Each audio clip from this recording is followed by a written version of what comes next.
Since may baby time tayo kagabi, late nagising si Gina, baby. So, yan, magluluto tayo ng munggo for the lunch and the breakfast.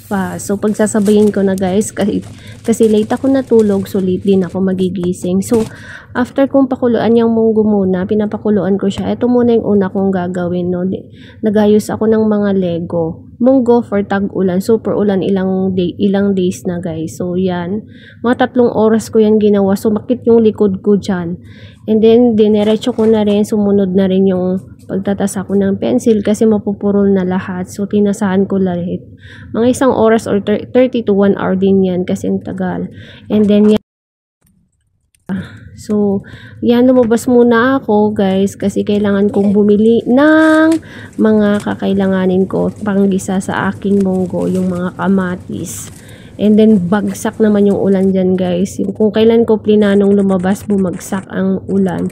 So, alam nyo pag mga ganito guys na tag-ulan yan, ang hirap din lumabas at gumalaw. So, yan, meron akong banana, bread, tomato, meat, and fresh milk.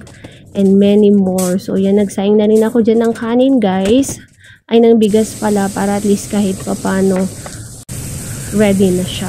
So, habang inigisa-gisa ko yung aking munggo, inaantay ko ding maluto dyan yung kanin. And then, that's it. Papakuluan ko muna yan, guys. And then, ready to eat na.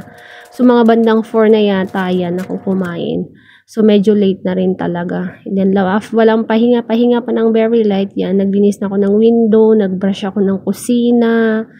And then, sinabuyan ko ng tubig yan. Totally brush talaga. So, pagod ang lola nyo. Hanggang labi, guys. Yan, pinash ko dyan sa may labasan namin. Wala namang inutos, pero ginagawa ko na lang din. Kasi, minsan lang din naman tayo magtrabaho. Yan. So, mas prefer kung hindi inuutusan talaga, sumisipag ako kaysa inuutusan ako. And then, after niya, nag-general cleaning na rin ako ng kitchen. Inunti-unti ko na kasi nga, 4 days, I think 5 days to go na lang darating na sila. And then, yan, nagtapon ako ng sobrang daming basura kasi ang dami kong napulot na basura. Then, yan, nakita ko, inaamag na yung aming baby car. So, dinismantle ko na rin yan, guys, para ilaba. 'Di ba? Kasi may mga molds na siya. So, after nyan, sa pagtatapon ko ng basura, guys, may mga nagtapon ng mga laruan. Sobrang dami. Tsaka yung iba talaga, may price tag pa, bago pa. As in, ang dami. Kung sino na lang yung may gusto, doon ko na lang ibibigay. Kasi ang dami yan, ang gaganda pa, guys. Mga bago pa. And that's it. Pahinga na muna. Bye-bye.